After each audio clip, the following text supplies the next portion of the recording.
Collins. Here. White. Here. Schrader. Here. Penderman here. Pohl. Here. Andrews. Here. Thank you. Proof of giving public meeting notice, Aaron? Yep, notices were posted at both schools, sent to the village of Dickeyville and Cuba State City Hall, and members of the media on Tuesday, March 15th. Item 3 is consideration of the consent agenda. Are there any items A through C the board would like pulled for further discussion? Hearing none, would someone move, please? I'll move to approve the consent agenda as presented. Is there a second? I'll second. Collins. Yes. White. Yes. Schrader. Yes. Penderman, yes. Pohl. Yes. Andrews. Yes. Motion carried. Administrative reports, curriculum. We've got our elementary school ELA department here. So All right, so I'll start off by introducing myself. I'm Jade Yant, and I teach kindergarten at the elementary school, and this is my third year being our K-5 EL curriculum lead. And tonight I'm just going to talk a little bit about what ELA looks like in the elementary school, go through the processes that we've been working on the last couple of years, and then what we're looking to purchase for next year. So to start off, here are ELA team members, our regular education teachers, our special education teachers, and then we have our intervention teachers over here as well. And I put together this visual because at the ELA level, we're really setting that foundation for our young readers.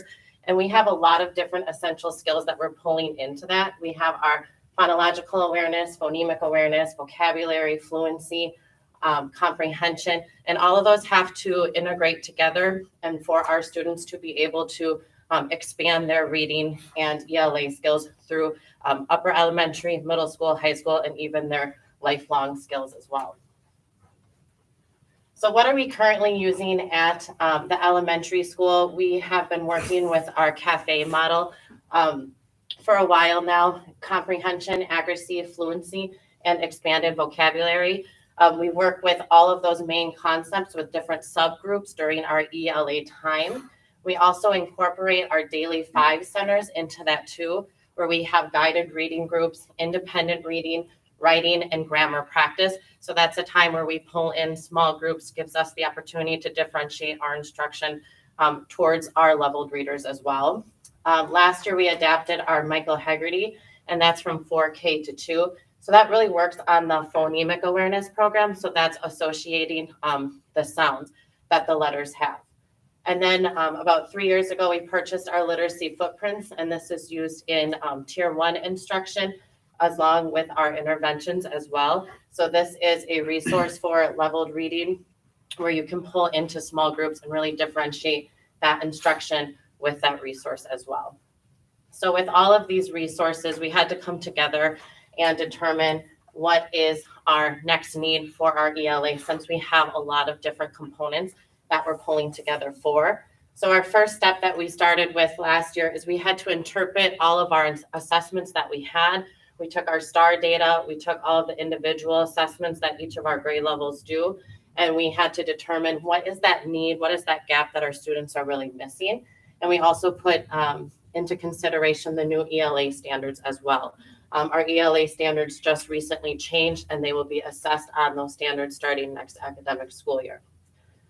From that step, then we had to look for different programs to support those needs. With ELA, there are a lot of programs that are continuously changing.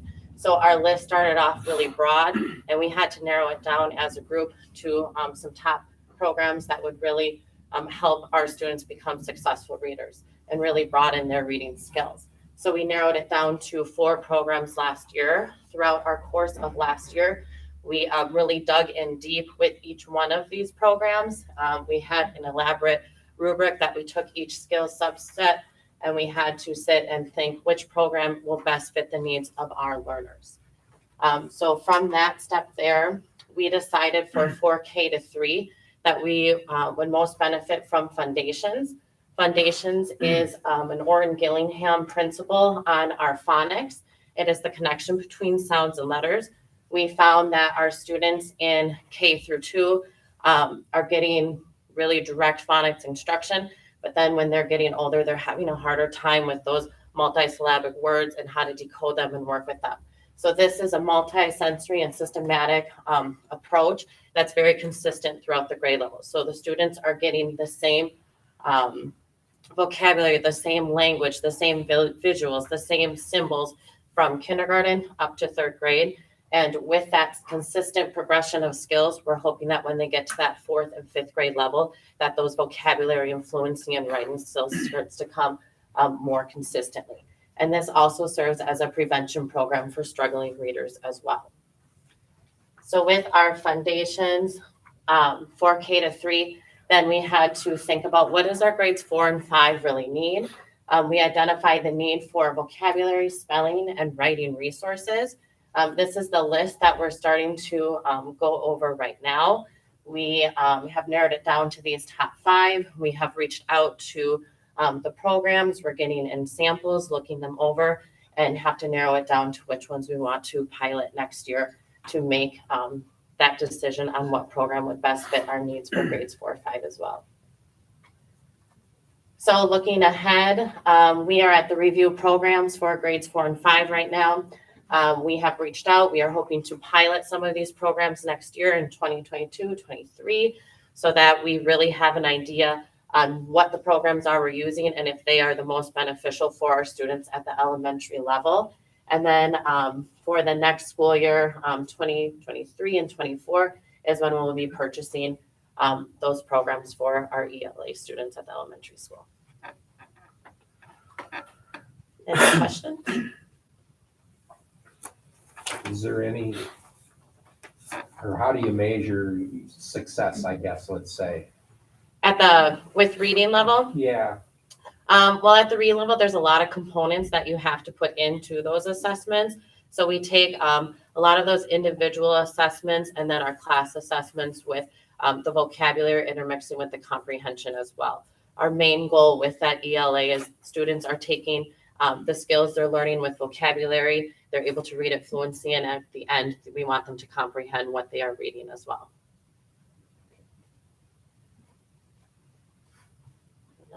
If there's no other questions, I thank you very much. Thank you. Thank you. Nice job.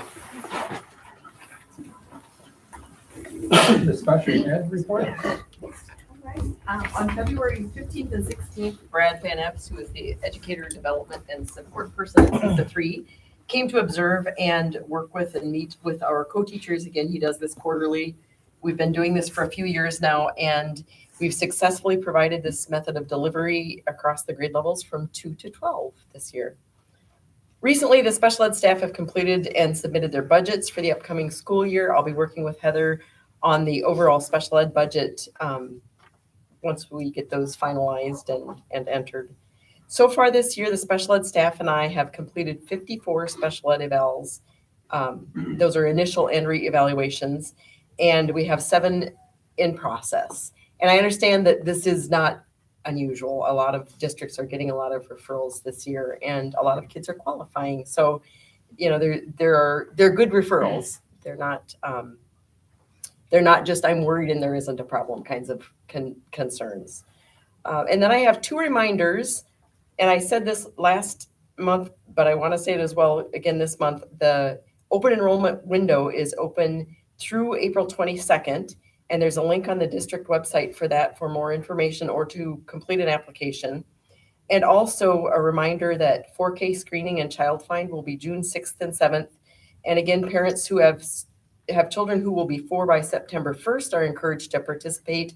Or if you have younger children between the ages of 2 and 5 and you're concerned about their development, we encourage them to register and have their child screened as well. And information for the screening is also on the district website, and you're always able to call the elementary office to find out more information. Any questions for Deb? Thank you, Deb. Dr. Kelly, the middle and high school report. Thank you. Sorry. Excuse me. First, I'd like to announce and congratulate 2 people from the class of 2022. Our valedictorian is Maggie Bowden, so that's pretty exciting. And our salutatorian is Drew Robson. So they will also be celebrated at the Swall banquet that is going to be held again this year. I believe it kind of was put on hold during COVID, but That's coming back in April, so they'll be honored at that time. Excuse me. Thank you to Mrs. Wilberding and Mrs. Sitz and Mrs. Meyer for organizing the conference forensics meet that was here this past Monday. We had 8 bronze medals and 7 silver. Our forensics team will compete again this Saturday at UW-Platteville to qualify them for state, which will be in early April. Next Thursday, we will have 4 FFA teams. They will be competing in the FFA Career Development events at UW-Platteville.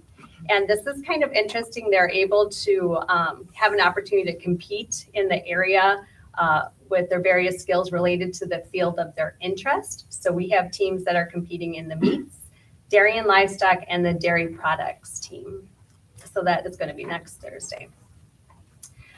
We have 2 special teachers here from the middle school that are going to be sharing information on the middle school play in a little bit. But I just want to end by also thanking our middle school and high school staff, because this is a busy testing season, as we all know.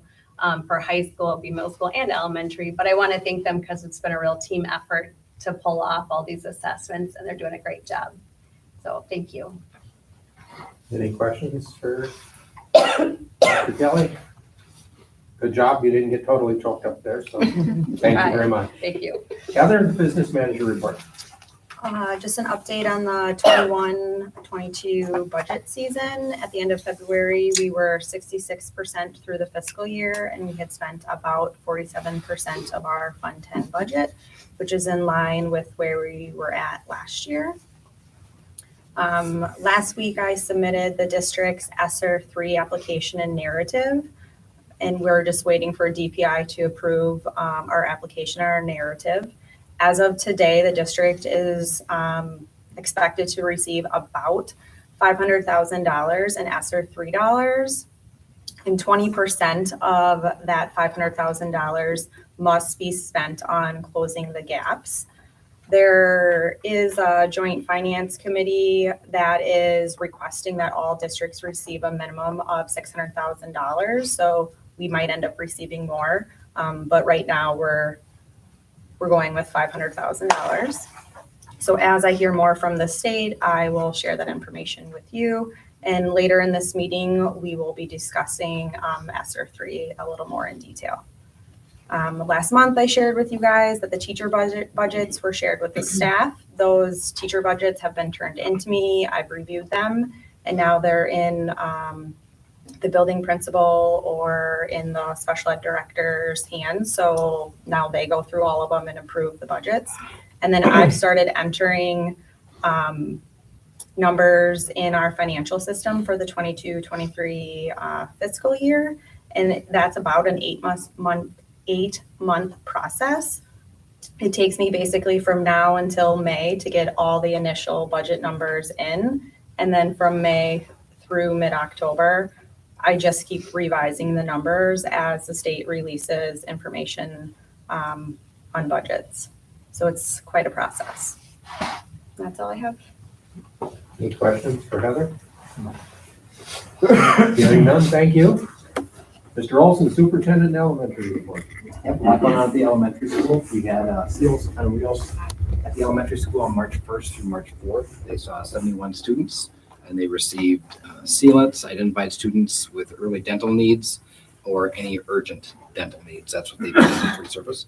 This is a great service available for our students to provide fluoride treatments and sealants, as well as early education of dental needs. Our 5th grade student council hosted their first 5th grade team building night on February 23rd. Students were able to stay from 3:30 to 5 that day, enjoy pizza and activities with their peers, and create strong bonds and leadership. And they've got another one scheduled shortly.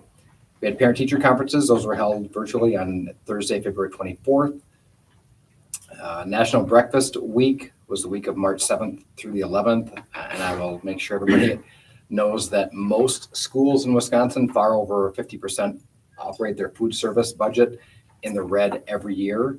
And our food service staff and our food service director, Janet Level, do a wonderful job of making sure that that is a profitable program for us. and we're operating in the black, and we have every year that we've been here. So they do a wonderful job. And that's primarily because she talks with kids and says, what kind of foods would you like? And then tries to provide healthy alternatives that match that.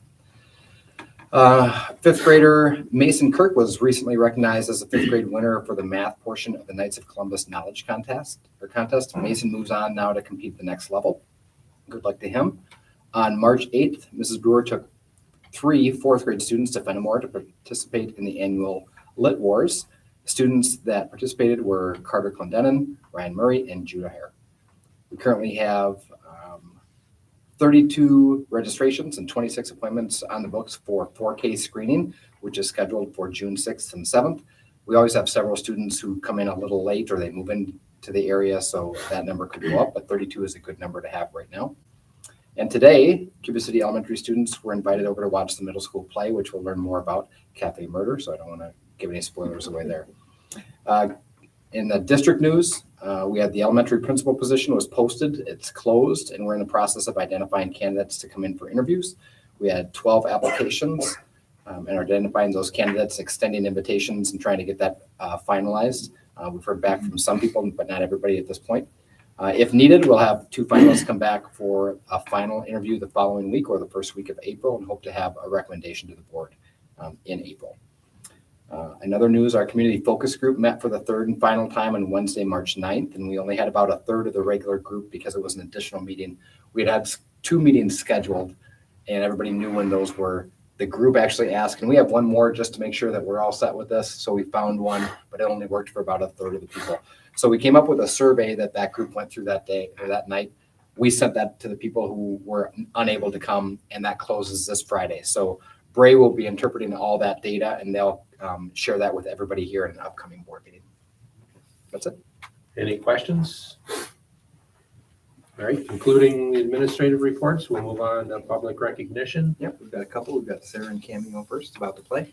Sarah and Cameo, looks like a tag team. Go ahead. Got with you right now?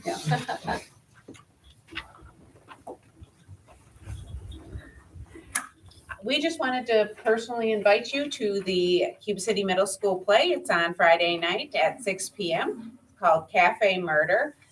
Chuck, you might recognize it because you've been to it before because Sophie was in it years ago. But we decided to do the same play as we did, I think it was 6 years ago.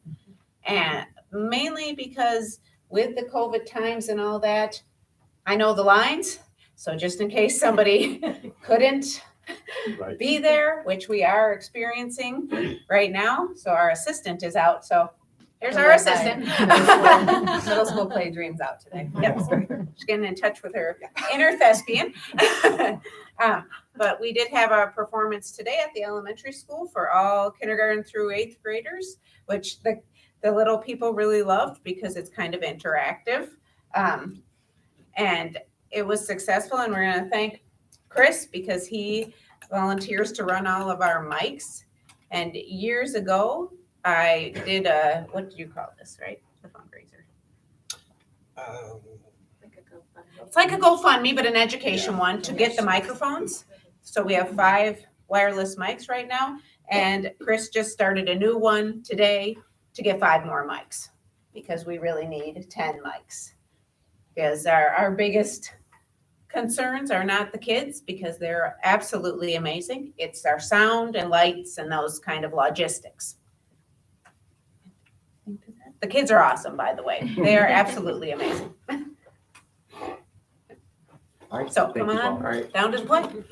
all right, thank you for heading that play up. John, is it Rafe? Yes. Right. How we doing? Good. You had just signed up under public recognition. Did you have anything? you No, wanted to share? I thought I was just signing Oh. for an attendance. You thought there was an attendance So I drawing just, and just something? thought I'd say hi. I just wanted to be here today. All right, Thanks for being here. thank you for coming, John. All right, Rick Hess, Yes. did you have anything you wanted to share? Nothing in particular, just I'm one of the 3 people running for the school board this coming election in April the 5th. So I've been trying to come and get an idea of what the board does, just in case I might get lucky, Well, thank you, Rick. Appreciate your coming. certainly. All righty, then moving on, discussion. Item A is the early retirement option. Aaron?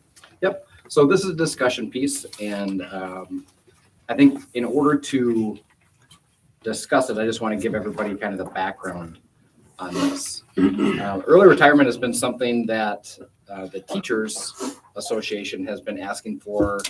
I've been here 5 years, so 5 years. This is something that was in pre-Act 10 and was taken out with Act 10 like it was at most schools. So with CPI, and we'll get into this a little bit when I talk about Sr3, with CPI or Consumer Price Index, that's weighs inflation, being around 4.6%. Usually CPI for us has been around 2%. Some years it's been below, like last year it was 1.1. So when we go to give teacher raises, we usually use CPI or we use our matrix and or our steps and lanes, and we give a step and lanes. Last year it was 1.1. We just thought as a board that didn't seem like enough, so we went up and gave above CPI and went to 2. Now for this next year, it's 4.6. Couple that with the ESSER dollars that we're getting, and we are getting about $500,000 in ESSER3, and it's for a long list of things that schools are encouraged to use. However, because we got this big chunk of federal dollars, our state legislature said we're not giving schools additional dollars this year. We average about $200 a year per student. So for us, that's about $135,000 that we get. And that helps offset the cost of not just salary, but salary and benefits. With this ESSER3 that we're supposed to use on trying to get clean air and be ready to go back to school and some of those things, we're going to have to use a lot of ESSER3s just to pay for salary and benefit increases, because our state legislators said that that's what we have to do. That they're not giving us the $200 per student.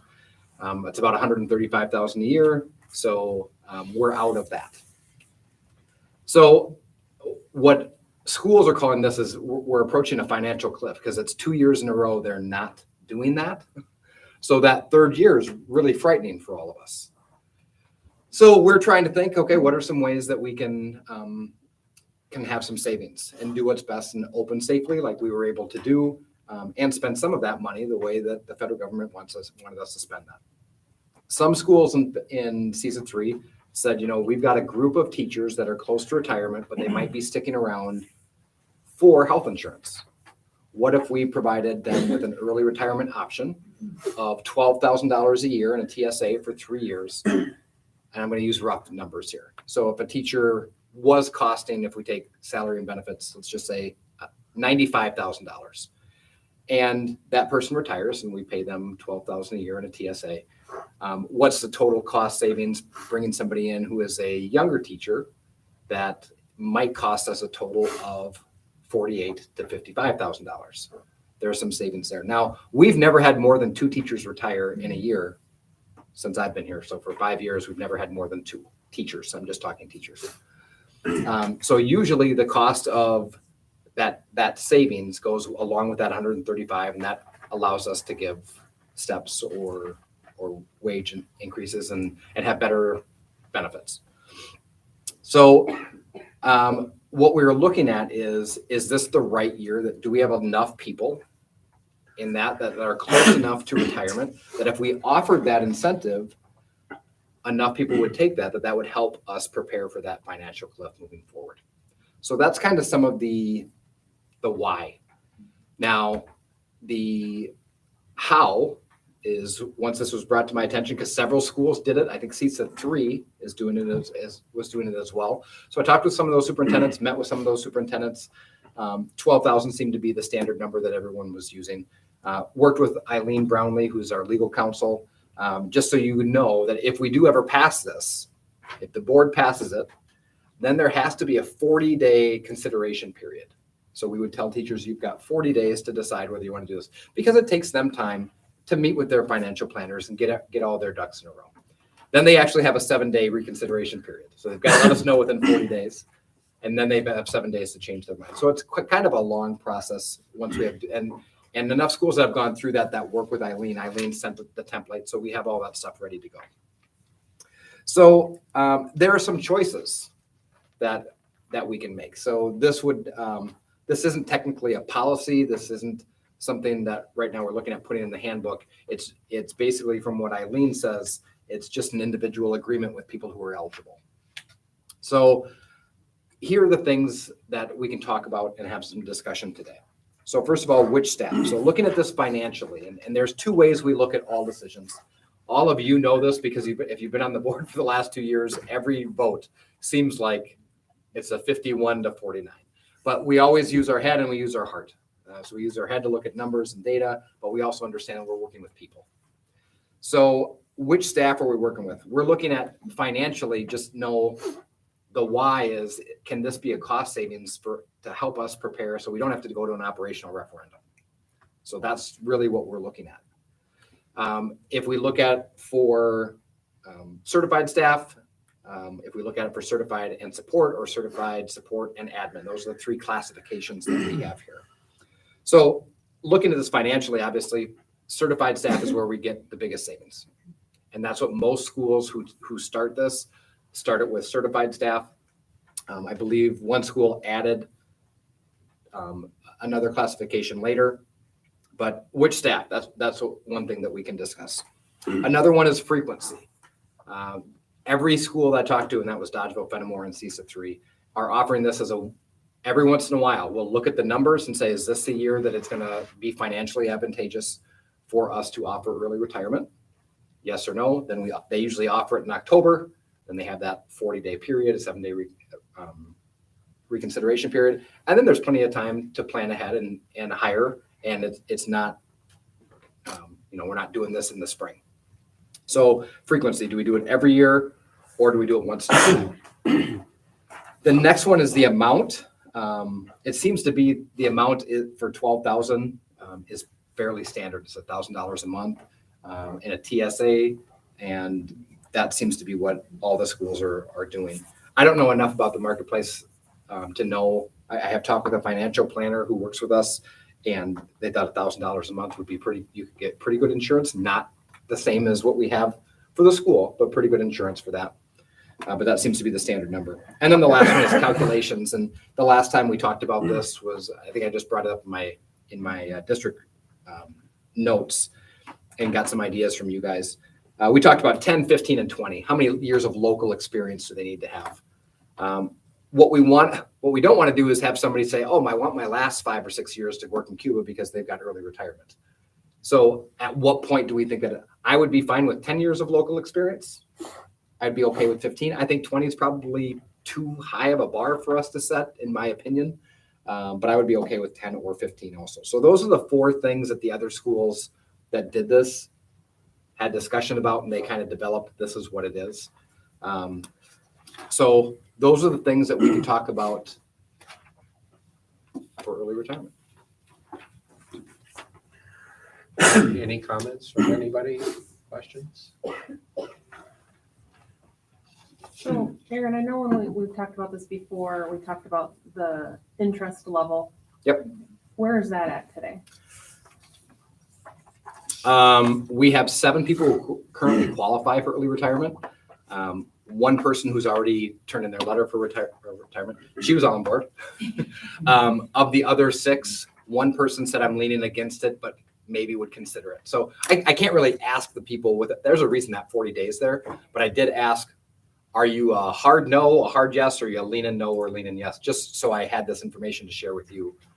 Of those 7, there was 1 yes, 1 leaning yes, and everybody else was either no or leaning against it. So at this point, I don't think it's financially advantageous for us to do this, but I still think it's worth having a discussion so that we can have it kind of organized so that in next October, if we look at it and say, okay, maybe this year we present it again, then at least everybody will have a better understanding. So, it's on there. It's a lot easier to just put something on the agenda and not act on it. We don't have to. You can't put something on an agenda. So I left that on there. I was looking at this from the financial lens, and I can't recommend it because I don't think it's financially advantageous. That doesn't mean that somebody can't make a motion if they want to go forward. But I think before we do that, I just want to make sure all 6 of you are able to discuss it, ask questions, and get the answer so you're making an informed decision, whether that's to act or not to act. Anyone else? Yeah. Are we just talking certified or are we talking support staff also? That's question number 1, which staff? So on average, the cost savings for teachers was about $25,000 per, and the cost savings for support staff was around $1,000. So that was a big difference financially.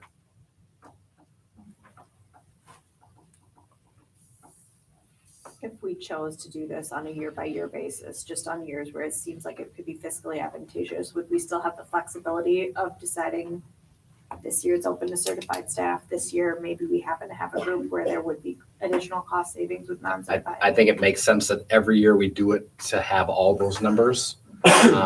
So, we could change we could say one thing right now for this crop. Let's say that we had a lot of people that wanted it. This year we could do it this way, but maybe we thought, oh, this didn't work. Then next October we could switch a little bit. So, yeah.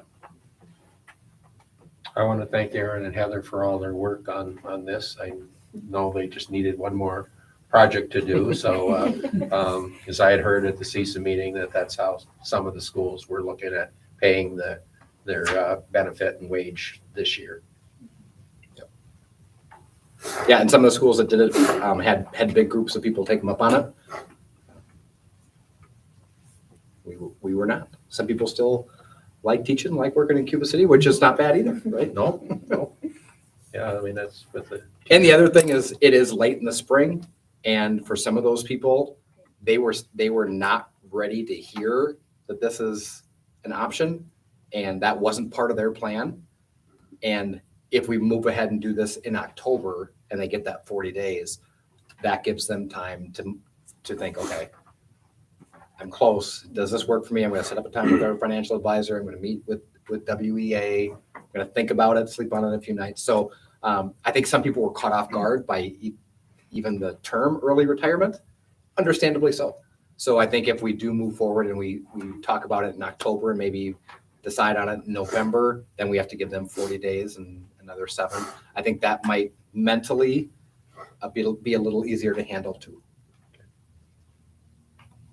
If there's no other questions, there is a motion on the agenda. If anyone would want to make a motion that we do offer early retirement as discussed.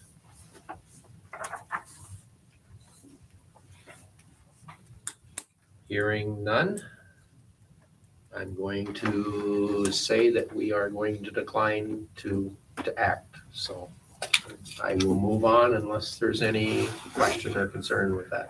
I would just state that I think it would be wise to look at it again in the fall when, like you said, it gives the teachers a better opportunity to consider the option as well. Yeah. All right, item B, approve changes to the COVID-19 district matrix. Aaron. Yep. So the federal requirement to mask on school buses is no longer a requirement. So I had contacted Russ Stratton Bus and let them know that that's no longer a requirement. I did want to bring it to the board and just say, do we want to alter our COVID matrix and say when we're in the orange or red phase? I'll just add a line that says school transportation and they mask at orange and red. I will let you know that other schools in our area have just dropped their entire COVID matrix. So there is a range. There are some people that are just saying, we're done with this. We're not doing it. Some schools are saying, we're not doing contact tracing. And some are saying, I know Platteville hasn't made any changes. So that's the Grant County or CISA 3 kind of range. So the way we have it written in our motion is move to approve the COVID-19 matrix with, if we wanted to adding masking at levels orange and red on transportation, or without, in case somebody wanted to say, but without contact tracing. I can tell you that we have not had, I think this year we've had 2 kids that have been identified as a close contact develop COVID out of all the contact tracing that we've done. Now, contact tracing in January, our COVID team meets and we have a line entry for everything. We had about 350 entries in February. We had 350 in January, 99 in February. We're only halfway through March, but I think we're at like line 7. So, correct, knock on wood. So that's kind of where that is. That's also, you're seeing that also in other schools in our county and also in Wisconsin. So that's some of the data. But where we go with the COVID matrix is kind of up to you guys right now. What's your pleasure, board? I feel, do we need contact tracing or not? I mean, Based on our local data, we've had 2 kids out of the 600 that we've contact traced develop. So no, I mean, I'm not an epidemiologist, but as one of the 2 who does contact tracing, I don't think that we feel it's worth continuing. If we're continuing to do it. Worth not. It's not. Yeah. All right. Well, right. It'll free up time as well, right? And ever since COVID started, we've never been in orange, correct? We have never been in orange or red. And it looks like we're past one of the big waves. Let's just hope there's not another wave, but it looks like we're past. Where, I guess I was hearing, and maybe it was the feds were talking about the mask thing on like airplanes. Was that the busing? And because I thought it was like April 18th or something like that. It was just be discontinued. So that might be on airplanes, might be different.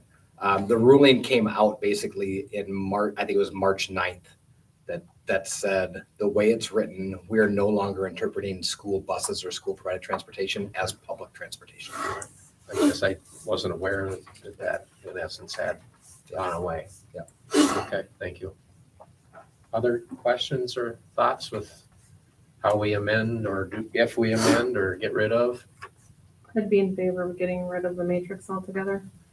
I guess the only caveat I would hear, and I hope it doesn't come true, is the fact that last night I saw that UK has had a 58% increase since they got rid of their all COVID cautions, and that China just had they had 55,000 cases in one day, and they've shut down over 50 million people. Of course, they still got their zero tolerance attempt going on, but because the story was as if it's this in the UK, and kind of what will happen in the US. So I was wondering if we just leave the matrix and get rid of contact tracing just because it would be there, and hopefully we never use it or need it. I don't know what the difference, Aaron, in leaving it versus getting rid of it. Can you, I guess, enlighten me? Yeah. Really, the way we've amended it throughout the year, there's not a big difference between blue and yellow. They're very similar now, and orange and red. So we really kind of have 2 columns now. We've never gotten to the orange or red. The orange, if we ever get there, does have some of those things like we're going to try to cohort. We'll try to make some changes. And really contact tracing is the largest part of our time, which again, with our local data being 2 of 600, doesn't equate. But everything else, I don't think it really impacts people unless we get to orange. And I guess I was thinking more of if we get to a point where we need to be concerned, we can dust it off, right?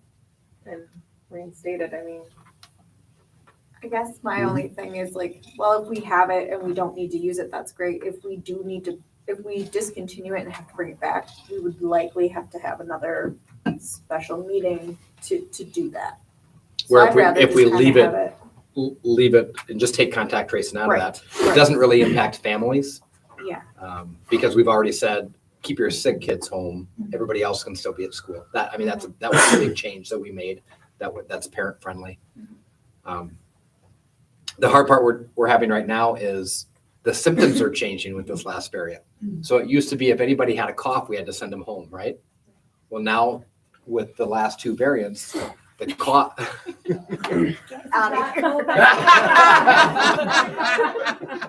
She's a little stuffy though.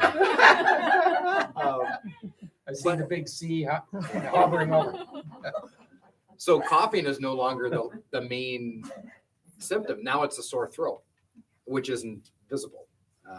So that's the COVID team is we're having a hard time. The CDC and DHS has not changed the symptoms. So we've just gone with, if there are two symptoms, we encourage people to keep them home until they're 24 hours after no symptoms. And so we just started doing that today because that just seems to make sense with the new variants. So we've taken off the, if you're coughing, you got to go home, because that's not what it is anymore. So that's a change that we have made.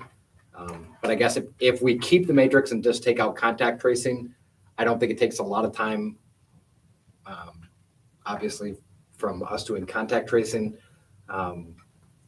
Teachers won't have to be constantly hounded about their seating charts, but we still do have a matrix if we're in orange and red, and we've never gotten to that point.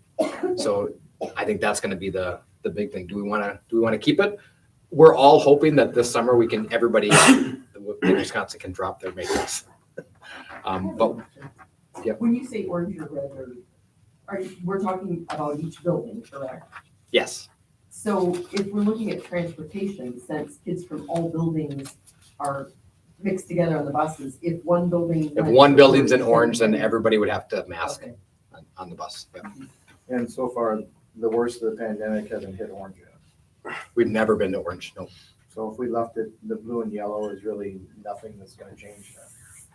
Correct. And now I'm looking at blue and yellow.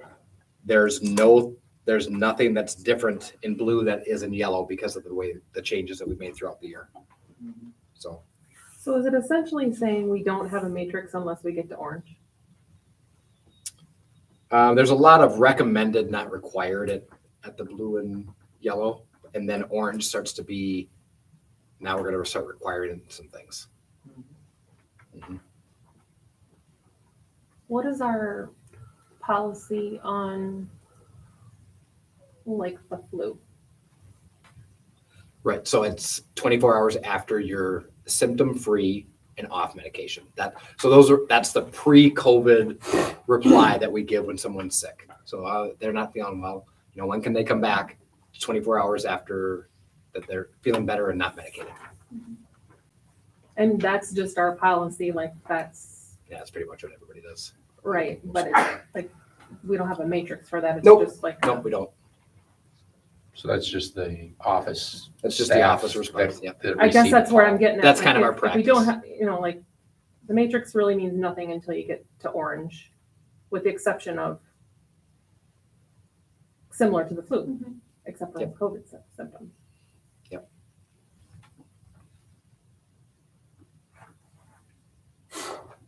And that's like Lancaster got rid of their matrix and they just said we're treating all illnesses the same like we did with COVID.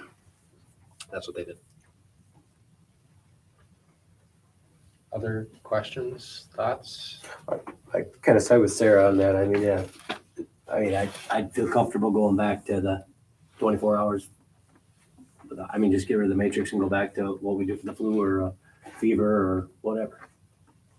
And to address Megan's point is if we do see a spike, we're gonna have to call a special board meeting and reinstate that. Or Do we see it happening that quick? I Well, I mean, we're all guessing at the answer to that, right? I mean, what I quoted is they said it was 2 weeks ago in the UK, they took away their precautions and then they've seen this spike. Hopefully it never gets here. I said the same thing about when I heard it in China 2 years ago. I was sitting there watching TV totally, oblivious to the fact that, what was somewhere in the world. I guess the could be here. one difference that I see with those situations is I think for the most part in China, and I'm not so sure about the UK, when the government in China says everybody's going to wear a mask, everybody wore a They do mask. They do it. So when they take that away, that's a little different where, you know, if you walk around Grant County when there was a mask mandate, I don't know what the percentage was, but was it over 25% of the people were wearing a mask? I'm not sure. Probably not. So, you know, our local data says that we've got 5,000 people in our district, about 5,500 anyway. We have 5 positive cases within the last 7 days. So that's kind of where we're at the highest level of all of our area schools, I believe. 5 isn't a great deal, but we're labeled we're orange, and we're surrounded by yellow and blue, which are, you know, they've got 1 or 2 in Shelburne and Benton and Southwestern. I think Platteville was even lower than us, but they have a higher population that goes by percentages. I see Sarah's point, but I do agree with Megan a little bit about it's not hurting anything just sitting there. Yeah. And we've never gotten to that point anyway, so I would tend to go that direction, I think. I could get on board with it just sitting there, as long as it, up to that point, we're kind of. If it's not creating Back any to extra normal. work at the moment, because I agree with removing contact tracing at this stage, that's fine with me. But I'd rather have it as a just in case. And if we have to use it, yes. If we don't have to and it's not creating extra work, let it sit on the books. Any other? I'm sorry, you guys that came to present it, you're welcome to stay. I usually, you can totally go. I don't want you to feel like you have to stay. I usually tell people that after, I'm sorry. Thank you for Are they coming. making faces at you? I saw one person grab their keys and they're like, oh, I usually tell people that. Thanks, Sarah. It's getting more exciting. Yeah. No, this is getting old, yes. Would someone care to make a motion if there's no other questions? I'll move to approve the COVID-19 district matrix with masking at orange and red or red, but without contact tracing. I think I got that right. I'll second. Sounds good. Collins. Yes. White. Yes. Schrader. Yes. Hinderman. Yes. Pohl. Yes. Andrews. Yes. Motion carried. Thank you, everybody. Thank you, Aaron. Yeah. Item C is approve the fall 2022 ECCP and college up course application. So these are our students taking courses through Southwest Tech, and they're taking college level courses, kind of virtually. And they get those credits, and we actually pay for those students to do that as long as they pass. And they get some credits to go towards Southwest Tech when they graduate. So we started off with maybe 3 or 4, and now we're up to a lot more than that.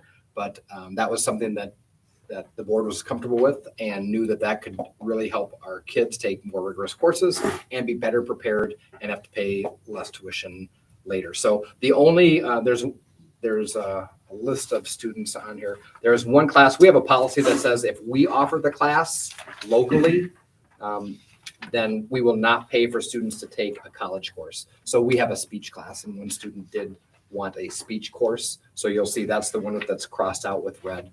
Because we have speech 1 and speech 2, we do not pay for someone to take that just so they can have more credits going to Southwest Tech because we offer it. So that everything else you can see, the program, the course, the student that's taking it, and then the current post-secondary plan that they have. So a lot more than a handful this year, but that's great for our kids. Any questions regarding that program? Hearing none, would someone move? I'll move to approve the fall 2022 ECCP and college up course applications as presented. Second. Collins. Yes. White. Yes. Schrader. Yes. Hinderman. Yes. Pohl. Yes. Andrews. Yes. Motion carried. Item D, approve the WISNP Purchasing Cooperative Membership for Food Service. Yeah, this is what we do every year. This is a purchasing consortium that Janet uses to get better prices on our school lunch. And we've, as Aaron said, done it for many years. So if there are no questions, I will move to approve that WISNP Purchasing Cooperative Membership for Food Service as presented. A second. Collins. Yes. White. Yes. Schrader. Yes. Hinderman. Yes. Pohl. Yes. Andrews. Yes. Motion carried. Item 8, personnel. A is approve Tyree Hill, Eric Matuzak, and Olivia Dietzel as assistant high school track and field coaches. So this is one position, but it is split 3 ways. So they're splitting that stipend based on their schedules when they can make it. So they'll figure that out, but it is still one position. The rest of the track and field staff is filled out. Are there any questions? Are they specializing in different areas or are they kind of all just general sprinting? I think we have some jumpers. Okay. A jumping coach, a sprinting coach, I think Olivia's long distance. and maybe the long distance coach though. Any other questions? Otherwise, would someone move? I'll move to approve hiring at Tyree Hall, Eric Matuzak, and Olivia Dietzel as assistant track and field coaches as presented. Is there a second? I'll second. Collins. Yes. White. Yes. Schrader. Yes. Hinderman. Yes. Poll. Yes. Andrews. Yes. Motion carried. And then we move to item 9 is the public appearances before the board regarding our ESSER funding. Heather, can I ask that you just go up and kind of move through some of those slides? So one of the requirements that we have for Sr3 is we have to have a stakeholder input, and most people are doing this as a special section of their board meeting, which is what we're doing today. This is what the DPI suggests that we go through. I'm not going to read through all this stuff. This will be put on our webpage tomorrow. I'll send this to Tina and she can put it in the COVID-19 updates. But this basically just says Sr3 is part of the elementary school or elementary and secondary school emergency relief, which is ESSER, which we're talking about. And we're going to talk about some of the needs, some of the things the government wants us to spend on it. I'll also have to share with you some of the things that Wisconsin legislators are forcing us to spend it on as well. So the committee that's drafting our plan for Sr3 includes the following people. That will be myself, Dr. Kelly Krauser, Deb, and Heather. Sorry about that, Kelly. Misspelled. That's my fault. Sorry. Kelly has an alias. Just call her Dr. Kelly. I'm really picking on her today. So we will bring this obviously to the board when we're at that point, but this is just kind of the starting that we can't spend $1 of ESSER $3 until all of our ESSER $2 are spent, and our ESSER $2 are not spent yet. So we presented kind of some of the things we were planning on doing with ESSER 2, and when we're done with ESSER 2, we'll present that and say this is what we spent it on. So it can go back anywhere from March 13th through September 24th. We won't go back in previous fiscal years because we have not spent all of our ESSER $2, so we don't have to.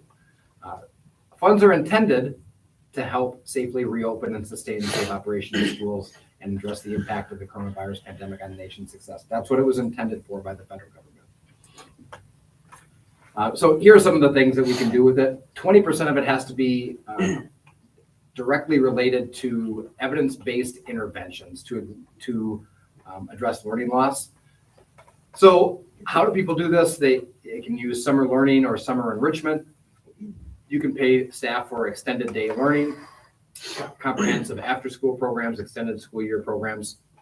Those are all things that we can do for that 20%. So for us, that's about $100,000. We've got to dedicate $100,000 to that. What, do you have a plan? Yep, we do. That's coming up too. Okay, sorry. Yep. Underrepresented subgroups that are named in there. So, major racial ethnic groups, children from low-income families, children with disabilities, English learners, gender, migrants, students experiencing homeless, or children in youth or foster care are the students we're supposed to target with that. And our plan does address most of those that we have. Preparedness and response. So this is PPE, and we've used some of this for ESSER 2. A lot of those things that we have. Addressing long-term school closures. I wouldn't consider what we had a long-term school closure. We had face-to-face learning all year last year. So we had to fill out, what was it, last week, how we plan on coming back full-time face-to-face. We're like, well, we did it last August. But some schools weren't that fortunate. Some schools had longer closures than we did. Outreach for services and special populations. We'll talk about how we're going to do that. Mental health services and supports. And educational technology, and we've used some of our ESSER $2 for educational technology as well. Our plan is to get through ESSER 2, hopefully, but this fiscal year, and start up ESSER3 spending in the next fiscal year. So how we plan on doing that is we have a district interventionist. So as we talked about, without getting more money from the state legislature because of what we're getting from the federal government, most schools in our situation are just saying, okay, we're gonna pay for, we have to take some off of Fund 10, which is where we pay most of our teachers, and use ESSER dollars for that, for salary and wage.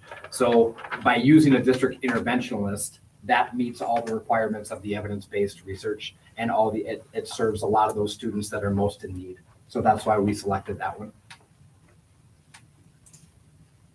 So amount of funding that we propose to use to address other needs is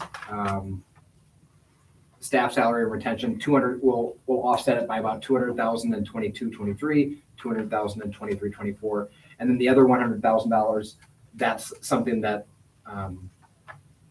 we are looking at a bunch of different ways that we can help address those learning losses, but we've got about 80% of it planned out. We don't know yet because we were able to safely open. And so there are some things that we'll probably learn next year.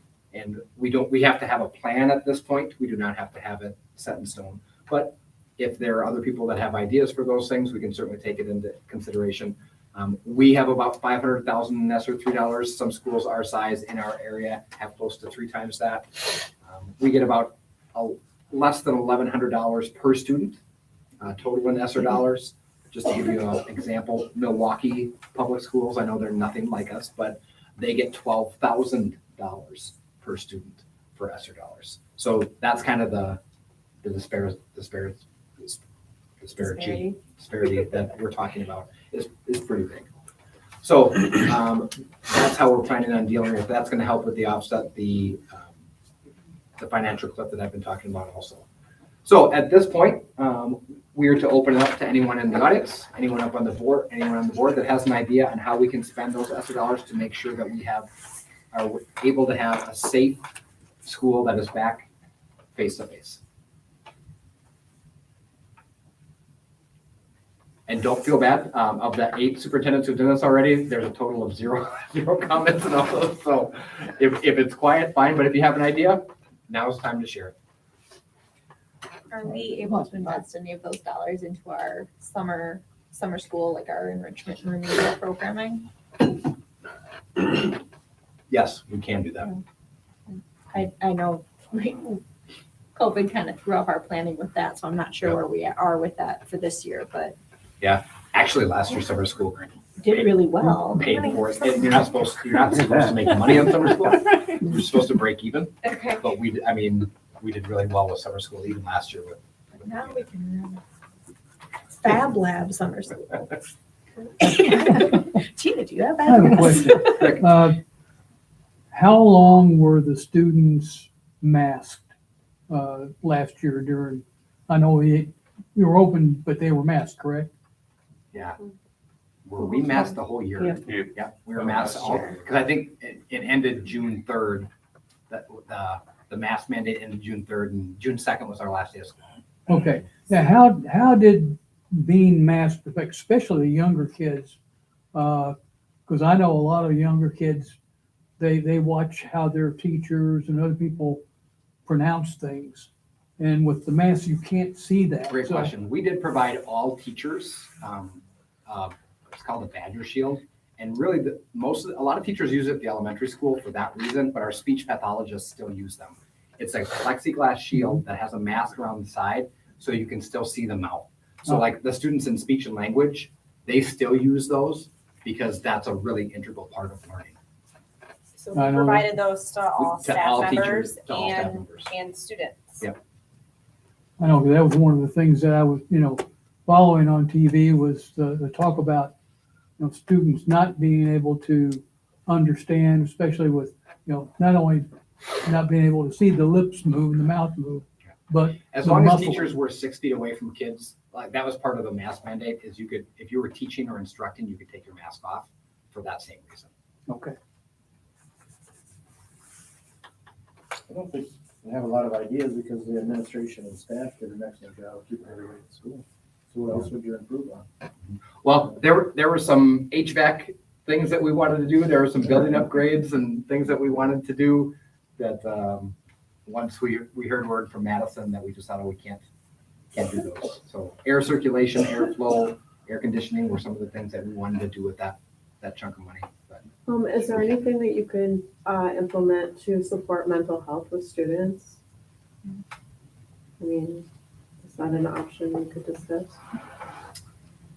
that's certainly, so in what way?